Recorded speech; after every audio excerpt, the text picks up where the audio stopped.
Tim Liputan Kompas TV. Salah satu rekomendasi dari hasil gelar perkara khusus ijazah Jokowi yakni mempercepat pemberkasan klaster Roy Suryo CS. Akankah dikebutnya pemberkasan Roy Suryo CS ini berujung dengan penahanan? Kita bahas bersama dengan kuasa hukum Roy Suryo CS Ahmad Hozinuddin dan juga kuasa hukum Joko Widodo Rifai Kusumandegara. Selamat petang Bapak-bapak dengan Maidop. Ya, malam Mbak Maidop, malam Bang Hozin. Oke, Ya, saya mau ke sama-sama, Pak Bang Hozin terlebih dahulu. Penyidik kebut pemberkasan klien Anda. Apakah ini artinya akan ada penahanan Roy Suryo?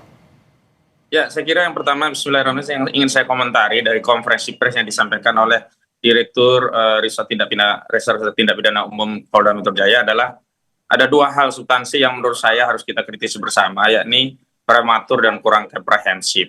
Prematurnya adalah rekomendasi itu belum bisa untuk dikeluarkan dan langsung disampaikan kepada publik. Justru yang butuh rekomendasi itu adalah pihak-pihak pendumas yang sebelumnya mengajukan permohonan gelar perkara sebagaimana diatur di pasal 33 Perkapolri nomor 6 tahun 2019. Sampai hari ini kami belum menerima apa yang kemudian menjadi kesimpulan atau rekomendasi dari bagian pengawas penyidikan Polda Metro Jaya. Karena ini memang gawainya bukan gawe direkturnya, tetapi gawe bagian pengawas yang kemudian bisa memberikan rekomendasi untuk melanjutkan atau menghentikan kasus. Yang kedua, saya kira apa yang disampaikan itu tidak menyeluruh, tidak utuh, sehingga banyak catatan kami tentang proses tahapan dan prosedur untuk menetapkan tersangka itu belum terjawab. Dan itu yang sebenarnya menjadikan proses itu bisa direkomendasikan untuk dihentikan. Di antaranya ada 1 dari 8 tersangka dalam penetapan tersangka belum pernah diperiksa sebagai calon tersangka. Padahal sudah ada ketegasan dari putusan Mahkamah Konstitusi nomor 21/PUU/Romawi 13/2014 itu menegaskan bahwa yang dimaksud dengan bukti permulaan dalam penyidikan yang kemudian disimpulkan sebagai 2 alat bukti yang lengkap itu adalah 2 alat bukti yang sudah dikonfirmasi melalui pemeriksaan calon tersangka. Dan dalam konteks calon tersangka ini ada 1 yang belum diperiksa sehingga cacat prosedur dalam penetapan tersangka. Terlepas ini baru 1, tetapi ini menjadi satu paket kesatuan penyidikan karena pengumumannya juga satu kesatuan. Dan selanjutnya yang menurut saya menarik adalah ada koreksi dari Direktur Tindak Pidana Polda Metro Jaya Kriminal Umum bahwa kali ini dia tidak menyebutkan bahwa ijazah Saudara Joko Widodo sebagai ijazah sah atau asli, tetapi dia hanya menyatakan menurut keterangan UGM adalah ijazah yang sah. Itu benar. Karena apa? Karena memang penyidik tidak bisa menyimpulkan berdasarkan penyidikan apa yang kemudian menjadi pokok perkara ini yang sedang diperdebatkan. Saat ini sebenarnya status quo-nya kan baru pemeriksaan bukti-bukti, belum menyimpulkan bukti, dan penyimpulan bukti itu nanti di persidangan. Saya kira itu yang bisa saya tanggapi. Tanggapannya Bung Rifai?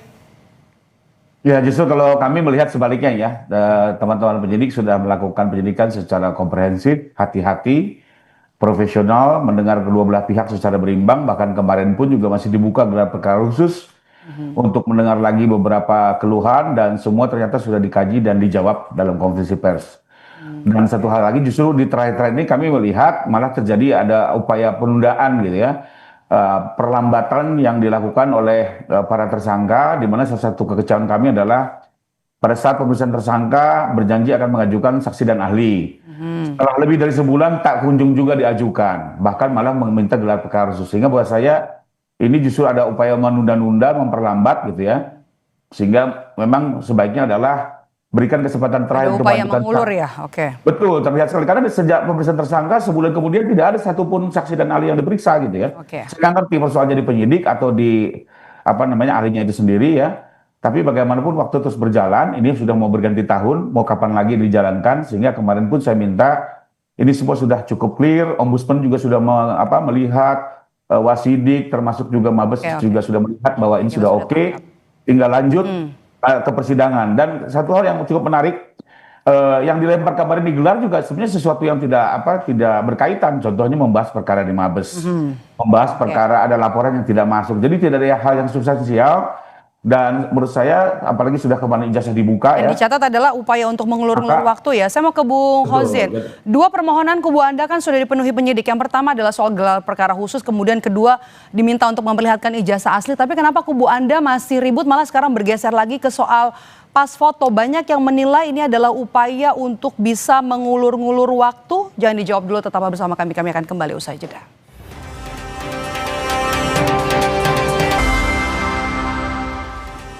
Masih bersama saya Maido Pelfrina di Kompas Petang. Saya masih bersama dengan kuasa hukum dari Roy Suryo CS dan juga kuasa hukum dari Joko Widodo. Bung Hozin, tadi kita terputus soal 2 permohonan kubu Anda kan sudah dipenuhi ya. Yang pertama tadi soal gelar perkara khusus, kemudian juga permintaan untuk melihat ijazah asli. Tapi kenapa kubu Anda ini masih ribut, malah sekarang bergeser lagi ke isu lain soal pas foto. Banyak yang menilai ini adalah upaya dari kubu Anda untuk mengulur-ngulur waktu. Saya kira itu tuduhan yang keliru. Justru kalau kita bicara mengulur-ngulur waktu, tuduhan itu layak untuk dialamatkan kepada penyidik Polda Metro Jaya. Soal ahli saksi misalnya, kami sudah mengajukan itu di tanggal 20 November 2025 yang lalu bersamaan dengan permohonan gelar perkara khusus. Bahwa pada akhirnya yang ditetapkan didahulukan adalah gelar perkara khusus, bukan pemeriksaan ahli dan saksi dari kami. Itu perkara lain dan itu bukan kewenangan kami. Yang kedua, kami juga sudah ajukan saksi dan ahli itu lebih banyak dari apa yang dirilis kemarin. Kemarin Direktur hanya merilis 3 ahli yang hadir dalam proses gelar perkara khusus. Padahal surat kami sudah masuk dan sudah diterima oleh Direktur Tindak Pidana Umum. Yakni apa? Ada 4 ahli. Ada ahli pidana 2, ada ahli bahasa linguistik forensik, ada ahli ITE yang semuanya sudah diterima. Dan karena itu saya sebut ini tidak komprehensif. Karena apa? Konferensi pers itu seolah-olah dikebut-kebut ya, karena kami sebelumnya paginya itu sudah menggelar konferensi pers. Ini Polda Metro Jaya seolah-olah segera merespon konferensi yang kami lakukan pada pagi harinya, di hari dan waktu yang sama. Dan saya kira soal bahwa ada masalah dalam bukti yang kemudian ditunjukkan oleh penyidik, itu adalah hak bagi seorang tersangka untuk mempersoalkan bukti-bukti, diantaranya adalah masalah kontrasnya foto yang ada pada ijazah tersebut. Dan sampai hari ini ketika kubu Jokowi menyatakan ijazah itu asli, saya dalam konferensi pers kemarin kami dan kawan-kawan menegaskan, belum ada kesimpulan secara hukum yang menetapkan itu ijazah asli. Karena pada faktanya itu baru gelar perkara khusus yang baru mengatensi apa yang menjadi permohonan kami, bukan dalam konteks untuk memeriksa berkas dan dokumen. Dan kami tegaskan ya 700 dokumen itu bukan dokumen untuk membuktikan bahwa itu nilai akademik Jokowi sah. Enggak, itu 700 dokumen keseluruhan bukti yang disita yang tidak saja berkaitan dengan saudara Joko Widodo. Karena itu ada statement-statement yang menurut saya bias, yang itu seolah-olah menjadikan publik boleh yakin terhadap kehasilan absah atau ijazah dari Jokowi itu tidak bermasalah begitu. Bung Refai, tanggapan Anda? Ya, kembali lagi ini sampai kapanpun juga kita akan berbeda pandangan ya. Sehingga jalan satu-satunya adalah pengadilan. Di situ akan dibuka kesempatan masing-masing pihak menyampaikan bukti dan argumentasinya. Termasuk misalnya ada permohonan-permohonan lain bisa diajukan kepada hakim. Paling tidak ini terus terjadi progres dan memang ujungnya harus persidangan. Satu hal yang saya mau sampaikan bahwa terkait panggilan yang disampaikan tadi Bang Hozin, sebenarnya sudah dipanggil berkali-kali ya Bang Egy ini gitu ya. Bukan berarti tidak kita mengabaikan haknya, tapi kalau tidak datang terus nggak mungkin juga perkara terhenti kan.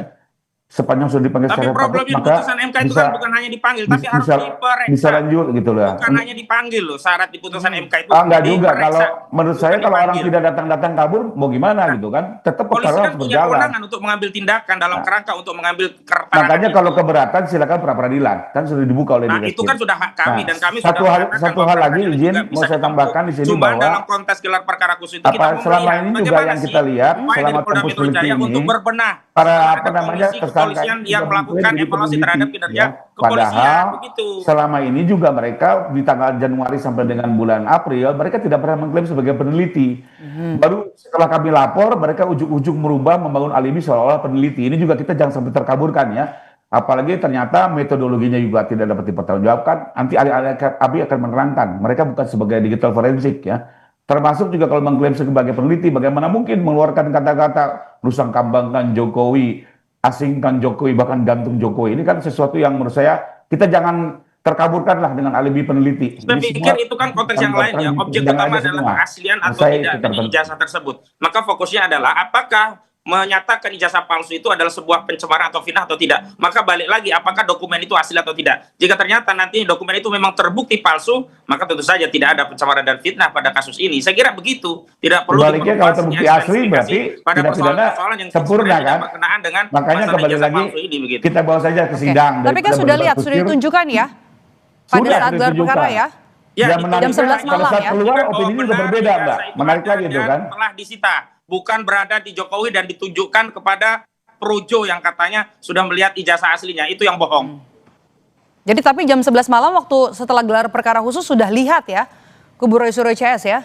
Bukan hanya Kami jam melihat 11, dua Mbak. kali ada dua Siang sesi. jam Yang 2 juga pertama ada. justru di sesi pertama kita sudah Betul. lihat, di sesi kedua juga diperlihatkan ulang begitu, ada 2 sesi. Ijazah asli Pak Jokowi. Ijazah saja ya, jangan disebut asli karena belum dibuktikan asli. Oke, saya mau ke Bung Rifai. Rekomendasi hasil gelar perkara khusus yakni status Roy Suryo CS tetap tersangka dan juga pemberkasan dipercepat untuk kepastian hukum. Apakah kemudian kubu Anda melihat akan ada penahanan Roy Suryo CS? Nah, kalau untuk penahanan itu bukan kepentingan kami, karena menurut undang-undang penahanan itu adalah hak penyidik untuk kepentingan penyidik. Kami kembalikan kepada kebutuhan mereka. Tapi terpenting buat kami ini harus segera disudahi karena kalau terus-terusan dinamika ini terus terjadi di media sosial atau di media ini ya, maka menurut saya ini bisa terus memecah belah masyarakat, terus terprovokasi. Alangkah baiknya semua dibuka dalam persidangan yang terbuka untuk umum di forum yang tepat gitu. Jadi agar semuanya terarah, Mbak. Karena kalau begini nggak pernah ada kepastian. Seperti yang saya bilang, ditunjukkan pun tidak ada kemanfaatnya. Bung Hosin, artinya klien Anda sudah siap ya kalau nanti misalnya harus ditahan? Itu hal yang lain, justru ketika ada penahanan itu membuktikan memang targetnya adalah kriminalisasi untuk membungkam anak bangsa yang melakukan penelitian dalam konteks untuk membuktikan apa yang menjadi hasil kesimpulan penelitiannya. Justru tidak boleh ada penahanan agar apa? Klien kami ini bisa membuktikan secara merdeka dalam proses persidangan sehingga tidak ada upaya-upaya untuk melakukan tindakan yang membuat klien kami tidak maksimal dalam membuktikan apa yang menjadi hasil penelitiannya. Saya kira narasi-narasi untuk melakukan penahanan itu justru mengkonfirmasi ada intervensi yang dilakukan dengan tangan-tangan yang tidak terlihat untuk melakukan pembungkaman terhadap kemerdekaan menyampaikan pendapat berdasarkan kajian penelitian dilakukan oleh klien kami, begitu. Oke, kita nantikan bagaimana jalannya kelanjutan kasus ini yang bergulir di Polda Metro Jaya. Terima kasih sudah bergabung bersama kami Bung Hosinuddin dan juga Bung Rifai. Sehat selalu. Bang Hosin.